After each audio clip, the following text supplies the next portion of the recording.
All right, welcome back to another episode of the Association Spotlight Series. We have another legislative short for you today. I'm host Lake Morehouse, joined again by our CEO, Mark Drennan. Mark, thank you for joining us today to talk a little more. Thanks, Lake. Yeah, Good to be back. Yeah, absolutely. We down to crunch time here. Saturday at midnight, the legislative session wraps up. So, I think we're hours away from the end, and I think there's a lot of people under that dome that are ready for a little break. Sure. Yeah, it's been a busy one and plenty of headlines and lots of talk. So today kind of wanted to get into the IDD situation. A lot of news stories here surrounding this with some things that have been going on out there in the IDD setting. So if we just kind of go over that today, just talk a little bit about the waiver and pay and things like that, and the workforce shortage that we're still seeing here. What's been on my mind, I guess, lately is there's been a couple of bills that have been floating around trying to address some of the instances where people have received poor quality of care, and there's been some injuries, and those are terrible. But I get to thinking about, the wonderful, and we talk about pay, and we talk about, we need more pay.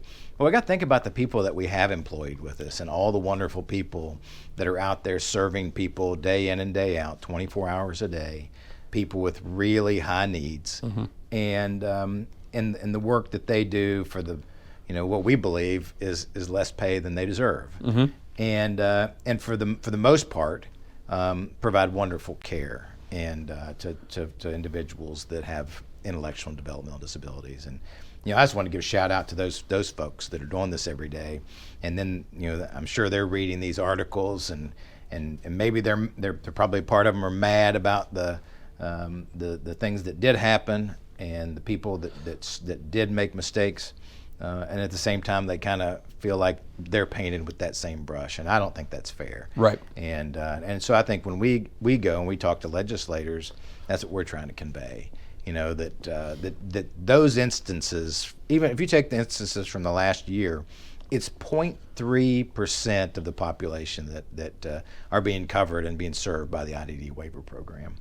And while no abuse is acceptable, it's really a small amount. Yep, sure. And the rest is incredible care that we work for every day to ensure, and these folks need it, and it's what it is. So. And because of this workforce crisis that we're at, that permeates teachers and law enforcement and children's services, sure, CPS workers and firefighters and EMS workers. I mean, jails and prisons. Everybody has a shortage. So therefore, the people who are there and dedicated are working tremendous amounts of overtime. Right. Not only the direct care workers, but then their supervisors are spending time working overtime shifts on the floor. In fact, I think we've told on this call before, we have CEOs that sometimes will go out and work weekends so that their staff can get a break.